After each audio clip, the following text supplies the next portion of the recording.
welcome to the Fierce Female Network. I'm your host, Fierce Manson, and today is Wednesday, baby.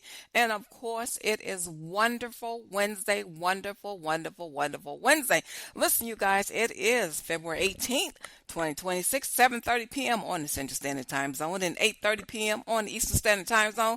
You know what I'm going to say up in here. The Eastern Standard Time Zone is a time zone that rocks my socks off, honey. You know I got to push it up to the ATL. I got to give a shout out to my team, Fierce Nation International, the hardest working team on the planet. They're based in Kenya, Zimbabwe, East and West Africa, the UK, and Germany, and my honorary member in India, Karan Patati.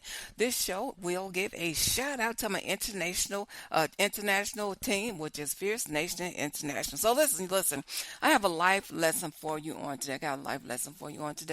It is wonderful Wednesday. So listen, I'm going to start on a note. I got some great music. As always, I got some great music.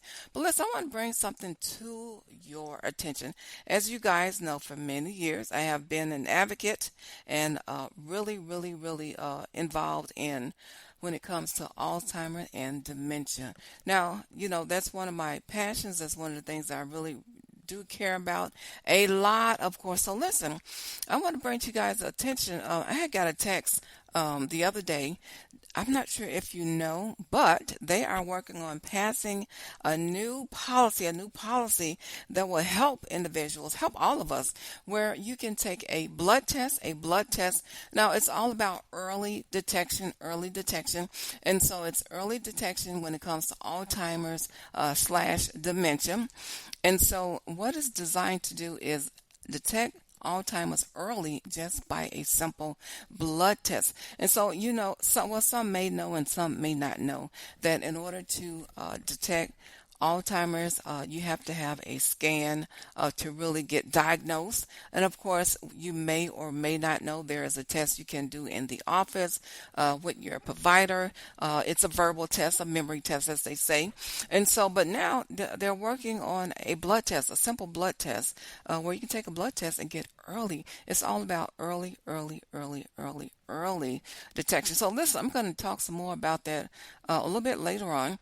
And so I've got some things in the works. Now, when I say in the works, I'm talking about pen to paper, having things written down. And so, listen, I'm going to share some more with you as the time advances forward. So I was really surprised when I called Alzheimer's Association, and I was talking about a couple of things that I'm interested in seeing come to the forefront when it has to do with Alzheimer's, dementia, and caregivers. And so they sent me a link to my email, and I went to the site and signed up. And I was reading some things on the website, and come to find out they're already working on a new policy. And so I think there's a really huge crack in the system when it comes to Alzheimer's, dementia, and caregivers. There needs to be something done about it. And so they're already working on passing a new policy, a new bill when it concerns caregivers. So I'm going to talk about that some more in the upcoming days. I got some really great music. And listen, I had dug way back and reached and got a really awesome song. This song is called Cookies. I can never forget this song. This song came out on National Cookie Day. I didn't even know it was a such thing as National Cookie Day. This song is by Black MP Wells. The name of the song is really Cookie. And he made the song for his girlfriend. He lives in Jamaica. He's out of Jamaica. And he released the song and it did very well. And once again, this song is called Cookie. Take a listen to this. I need some, because I need some. Yeah, I need some. Always call my shorty when I need some. I don't even ask for permission when I need some. Whenever she see me hands down to give me some. Got so drunk last night she came over to give me some. My baby know better. She always my time on no. I'm coming over, she know what's up. She always there. She been over to give me that cookie. She said get to work and we got cookie. I'm excited to eat that cookie. Just like Tyson and I got that cookie. Like Bruce Lee, I come for that cookie. Like Jackie Chan, I flip on that cookie. And she said, Daddy, do you like that? I said, yes, baby, keep it just like that. And you know you are my number one lady. $1 million cookie, of course I need this. I ain't never gonna be broke again. I ain't never gonna be broke again. Give me that. Give me that. Give me that. Give me that. Always call my shorty when I need some. I don't even ask for permission when I need some. Whenever she see me hands down to give me some. Got so drunk last night she came over to give me some. Always call my shorty when I need some. I don't even ask for permission when I need some. Whenever she see me hands down to give me some. Got so drunk last night she came over to give me some. I love that cookie, she wakes me up every morning to give me some. She never let me go hungry. Her wake up call is all I need. Got to be a position where I never lose. I wanna where to go, I wanna what to do. Feel like I'm in Percocet. That cookie drug me. No matter where we go, no matter who's the one. If I just wanna eat that cookie, she never said no. Out of all these other ladies, she's just the apple of my eyes. She's the only one who got the spice. No wonder why I'm losing my mind. When I call, she just asks me what I need. What you need? Why don't you tell me what you need? You know I got what you need. Always call my shorty when I need some. I don't even ask for permission when I need some. Whenever she see me hands down to give me some. Got so drunk last night she came over to give me some. Always call my shorty when I need some. I don't even ask for permission when I need some. Whenever she see me hands down to give me some. Got so drunk last night she came over to give me some. My baby know better. She don't waste my time, oh no, no. I'm coming over, she know what's up. She always there. All right, that is Cookie, Cookie, Cookie by Black MP Well, Black MP Well. And remember, when you're just snuggling up and getting cozy, make sure to shop at Cozy Earth, Cozy Earth. You will see the link in the bio. Make sure to use the discount code FFN for Fierce Female Network, Fierce Female Network.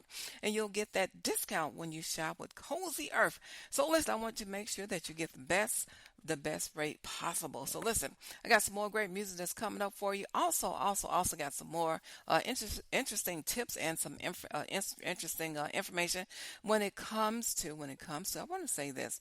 Now, this was like 3 years ago.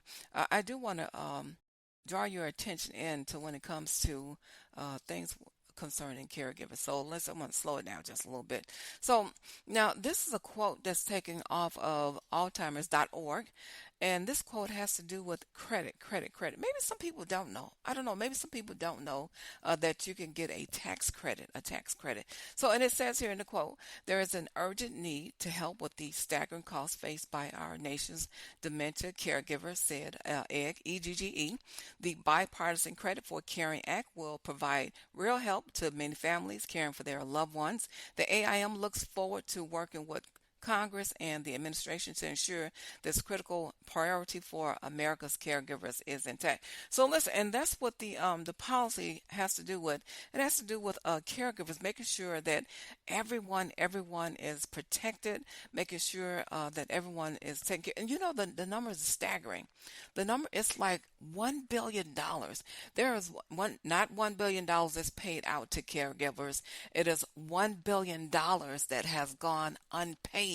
And so when I say unpaid, I am speaking of caregivers, of course, that's taking care of family, friends, or different individuals and not getting paid. And so now this is my words coming from Alzheimer's. They are in the works to do something about Alzheimer's caregivers. They are in the works making sure that individuals are taken care of. I'm talking about caregivers. And so this is coming straight from Alzheimer's Association. They are working on a policy to get this policy passed into a bill. And so, and what they've discovered, there's like a bill, that's a lot of money. $1 billion where caregivers is not being paid. And of course, we're going to take care of our people, right? We're going to take care of our people. We're going to take care of our friends or anyone that's needing help. And so what they're saying is there is a lot of dollars that have not went to caregivers, right? And so there's a lot that's going on. There's a lot that they're working on. It is a lot of work. It's a huge task. It is a huge task. So listen, let me read this. I just don't want to say my words. I like to back it up with a source. So when you hear me say something, it is not just me saying it coming out of my mouth. There is a source backing it up. So in 2023, Alzheimer's caregivers provided 4 billion hours of unpaid care. You hear me what I'm saying up in here? So I want to get the numbers right. So I want to read it straight off of Alzheimer's Association.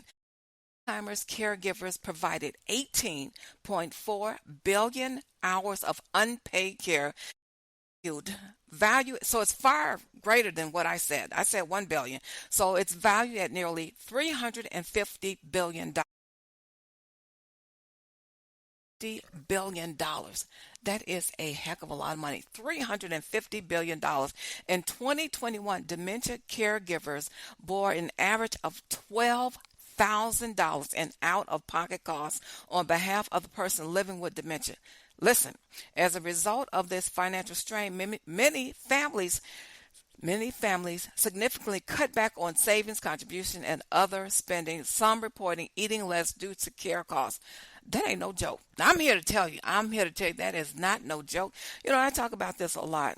When I was living in Marietta, you guys that have followed me for a long time now. So when I was living in Marietta, I had a show, and it was dedicated to caregivers. And Charles Cheney was co-hosting with me back then, and there was a lot of information, a lot that I learned. I was going to classes that was held by the Alzheimer's Association in downtown Atlanta. And so that's when I, really was putting the feet to the ground. And it's always been a passion of mine because of the history in my family, Anything that affects you and your family, you're going to be your heart is going to be in it. Your heart is going to be in it. Anything that affects you, your family, loved ones, your heart is going to be in it. It can't help but to affect you, and your heart is going to be in it. So listen, once again, that is $350 billion unpaid, value at nearly 350. That's a lot. Alzheimer's caregivers provided 18.4 billion hours of unpaid care. That's a lot. That is a lot. So listen, that's significant. And some of the notes and I was unaware of the numbers. I have a lot of notes that I had jotted down to get started in the policy and bring it to pass as a bill. And lo and behold, when I contacted Alzheimer's Association and I went to the website, I was like, oh my goodness. So listen, it's something that's already in the works. Aside from what I've already was interested in working on. Aside from that, push that aside. So they are already trying to pass a policy that will protect caregivers. Listen, it's a lot of protection that's needed. And so listen, it's real. It's very serious. It's very serious. It's very serious. So listen, I got some more music that's coming up. I want to say a lot more about that, and I will in the upcoming weeks and months when it comes to caregiving and caregivers. And listen, I do want to add this one note. When I went to an event a couple of months ago, and they were talking about why is the numbers going up. And this is really why I'm even more concerned. I'm even more concerned now. And this concern does not have to do with family or friends. It's just a general concern. And as I sat there at the event and people were asking questions, one lady raised her hand. She asked a question and she says, why is it that so many more people, new diagnoses, people are being newly diagnosed with Alzheimer's and or dementia? There's an umbrella. There's different types of dementia. So I don't have time to go through that. And I says, oh, so it's not me just thinking that the numbers have skyrocketed. The numbers are way up of people being diagnosed. And she asked that question. I said, oh, we got the same thing on our minds. Well, listen, the answer to her question from the panel of those that are doctors, nurses, other caregivers, and what they said was the reason why the numbers are up is because of different stressors, because of environmental changes. There's a lot of stress in the world today, and it does put a lot of, pressure in the body, stress on the mind. There's a lot of different reasons, but some of the core reasons was diet, the stressors, and the environmental changes in the world today. That's really interesting. So listen, I could really talk about that on and on and on. It's just really devastating. And I remember one young lady, she talked about her husband was not newly diagnosed. He had been diagnosed a few years ago with Lewy body dementia. And she said when he got the diagnosis, he sat in the floor with their dog for 3 hours. Y'all, this is real stuff. This is real life here. This real life. I'm not talking about something that what somebody told me. 3 hours. He was in the floor playing with the dog for 3 hours after his diagnosis. This stuff affects you in one way or another, whether you have been diagnosed, whether you're a caregiver, or whether you're helping another family member to take care of somebody. It affects you. It is so serious. And I mean, the stress about it is just overwhelming. It is going to affect you seriously. The impact is just it's just far beyond anything you could ever experience when you're taking care of anybody. When you're taking care of maybe someone that has cancer, maybe someone that's going through chemotherapy. There's a lot of things that you can take care of, be a caregiver to. So listen, my husband, it goes back that far. When I was taking care of my husband, and that's many, many, many, many years ago. My husband was juvenile diabetic. He didn't have Alzheimer's or dementia or anything like that. Juvenile diabetes, and he always was having stroke after stroke after stroke after stroke after stroke. And so, listen, you guys, fast forward when he passed away. And I came back to Chicago, then we were living in Louisiana for a couple of years, and I came back up here to Chicago. He passed here in Chicago, Jackson Park nursing home, Jackson Square, I want to say. Listen, I slept for a whole year. I would go to work. My routine was go to work, come home, get in the bed. That was it. Sleep the whole wouldn't even eat dinner. Sleep the whole evening, sleep all night, get back up, eat some breakfast, go to work, and I do it all over again for 365 days. Every single day, I pretty much slept the year away. Listen, it affects you. It affects you in one way or another. It is going to take a toll on you. So listen, now that I've got that out the way, I'm going to say some more about Alzheimer's, dementias, and caregiving, how it affects your body, how it affects your mind. It will. So you've got to take care of you. And you can't allow yourself to get to the place of burnout. Burnout is a whole nother thing. When you hit burnout, you're so exhausted, so tired, you can barely take care of yourself. You just like, wah, wah, wah, wah, wah, wah, wah, wah, wah. So listen, you don't want to get to burnout. So listen, I got some more music that's coming up for you. Then I got to get on up out of here. So listen, I got a song for you. Let's see, what do we want to do here? Do you still love me? Yeah, check this out up in here. Do you still love me?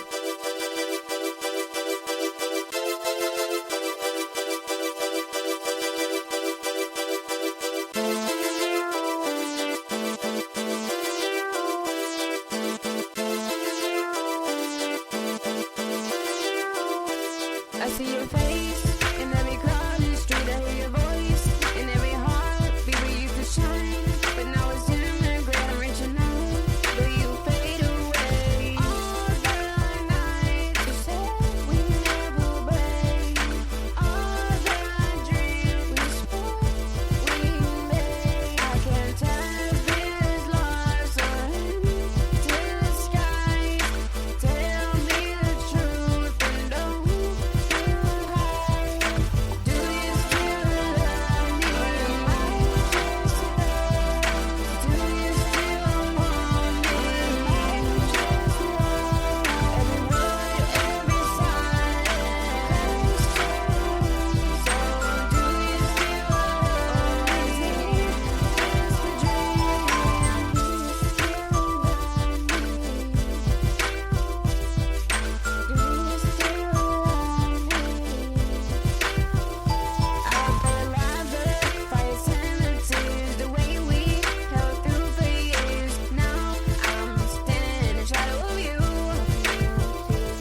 All right. This "Do You Still Love Me?" At the end, she says, "Do you still love me, or was it just a dream?" Sometimes people they will tell you, "Oh, you baby, I love you. I love you." Oh, they just trying to get what they want. So listen, put them to the test. Put them to the test. See what they really talking about. Some people. Let me tell you, I had this friend. I always got a story, then I got to get on up out of here. Now, this guy never said he loved me or anything like that. We were just friends, just friends for a very short period of time. Very short period of time. I met him, just out and about, not too long ago. And at first meeting, we had a vibe going. There's got to be some type of connection, of vibe, in order to get the exchange of phone numbers, take it a little bit further. And so in the beginning, there was a vibe, and I was like, this guy kept me laughing. He was just so funny. And so we exchanged phone numbers, things like that. And eventually, who was it? Star Jones says the first couple of months you're going out with their agent. It's not the real person. It's just their agent. Well, let me tell you something. It wasn't too long before I met the real person. It didn't take a few months. I said, wow, he'd show up. The first time was okay. He was still, really, really nice. We having a great time, great conversation. The next thing I'm like, he's a little controlling. I says, wow. Anytime you meet somebody that wants to control you, of course, that's not the person for you. That's a big, serious, huge red flag. Anytime somebody tells you that you've got to do this or you've got to do that, and I've got a friend now that is showing a little sign of control. I'm like, well, wait a minute. I said, wow, wait. And so y'all know me, I'm very transparent. I tell you just like it is. This person, we talk a lot on the phone, and he says to me one day, he says, well, you don't answer your phone. And I says, well, you know what? If I don't answer my phone, that means I'm not available or I'm busy doing something and I can't answer the phone. And so I thought that would put that conversation to rest. And so we talk again a couple of days later, and he says the same thing. You don't answer your phone. And so I'm going like, what's going on here? If a person doesn't answer their phone, that means they're not available, right? They can't pick up, they're not available. And so now if you're going to keep saying that, well, you don't answer your phone, something's got to be going on. If you keep saying that, that's not going to make the person see your number see your number on the phone and just go ahead and pick up the phone, whether you're busy or not. It doesn't work that way. As a matter of fact, I think I'll bring that to their attention. Now, if you say this to me again, I don't answer my phone, that's not going to make me pick up when I see your number just because you keep saying I'm not picking up. Not picking up means that I'm not available to speak to you at that moment. So listen, y'all take a listen.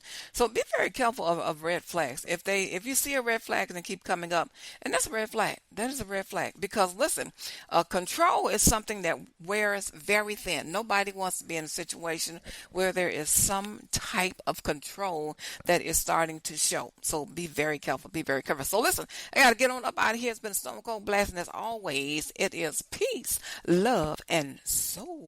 You motivate